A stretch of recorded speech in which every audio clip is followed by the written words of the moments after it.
feminist movement and women's rights organizations are talking about care. But when you see the elements of what they're talking about more in detail, it's basically the same. We think it's very important to connect both agendas, because the care economy agenda and the care agenda in general is gaining a lot of traction at the international level, and it's leading to big policy changes at the national level. And those policy changes are definitely going to affect persons with disabilities, because it's going to shape support and community-based support. 한국의 시설은 시설장의 승인 없이는 탈시설이 불가능합니다. 첫 번째로는 당사자의 의사결정 능력이 없다라고 전제하고 있고, 두 번째는 시설은 관리의 효율성 때문에 기초생계비라든지 이런 개별의 지원받는 수급비 같은 것들이 개별이 지원받는 게 아니라 시설이 모든 권한을 가지고 있습니다.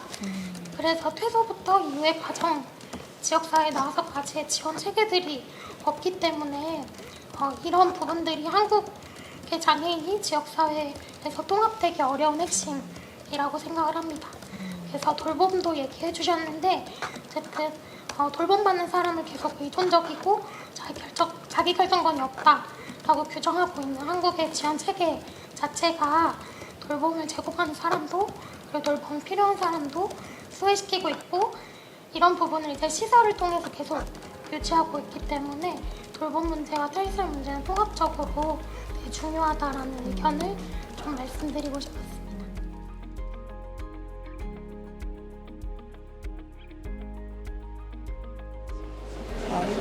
You mean that if the person under guardianship can change his own guardian, right? Or challenge the challenge. the decision. 아니면 이거 이의 제기를 할 수 있는. 이의제기할 수 있는. Once guardianship starts, so ultimately all have to be approved by the guardian. Can you be under guardianship for 5, 10, or for life? How long does it last? Yeah. 얼마나 지속되나요? 죽기 전까지 한 청년 후견 Until 없어서. you die.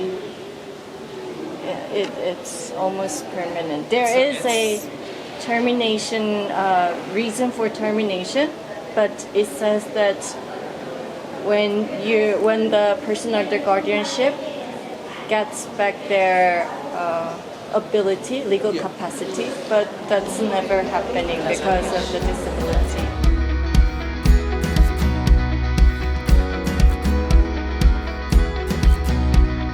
Where I think the key change has come with taking cases to court and through the leadership of independent living activists themselves, who have been prepared to go out on the streets, in fact, to campaign. Is your government going in the right direction on deinstitutionalization? 탈시설을 마치 급진적인 복지 정책으로 이야기를 하면서 자신들의 정책 방향과 맞지 않고, 혹은 일부 당사자들의 과격한 주장인 것처럼. Because disability is big business. I would say that there are very powerful vested interests in maintaining systems of institutionalization. Because in Europe at least, the public infrastructure investment in the actual buildings is one of the easiest places for public money to disappear.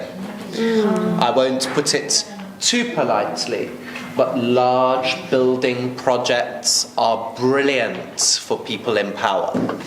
탈시설이 먼저냐 지역사회 인프라 구축이 먼저냐에 관심을 굉장히 하고 있는데 그런 이슈가 없었는데 너무 좋은 것 같습니다. Ireland, the Republic of Ireland, is a good example of this. They argue we must create all of the community-based services first before people can leave institutions. And we estimate that takes 50 years for us to do. So of course, this is a false dichotomy. We cannot have a perfect system of community-based services before people start leaving. But individualized services can be created where needed. I think this is usually an excuse, is my answer. An excuse to slow down or prevent people from leaving.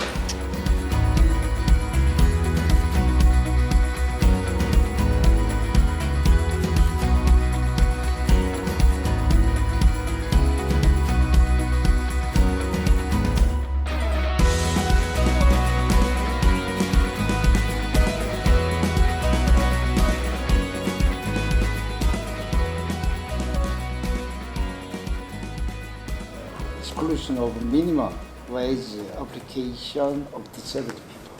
Do you know about that in Korea?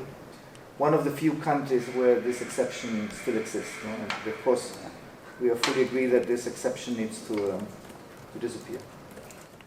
이 사람들이 자신들의 권리를 그림으로, 노래로, 춤으로 만들어서 밖에서 홍보하면서 권리를 홍보합니다. 특히 유엔장애인권리협약을 홍보합니다. 이것을 우리는 상품이라고 부릅니다.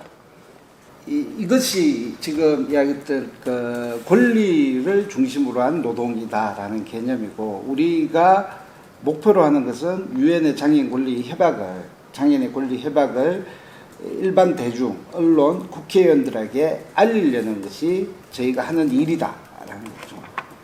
그래서 정부로부터 겁액을 받는다. It's a very innovative approach. I must admit, I have not heard something like that before, and I would definitely be interested in having more information about that. No? Because I have not heard a similar approach from other countries. No? So it's an interesting approach, but I'm happy to hear more about it, no? And also to see how successful you are in for this approach to be accepted by the government.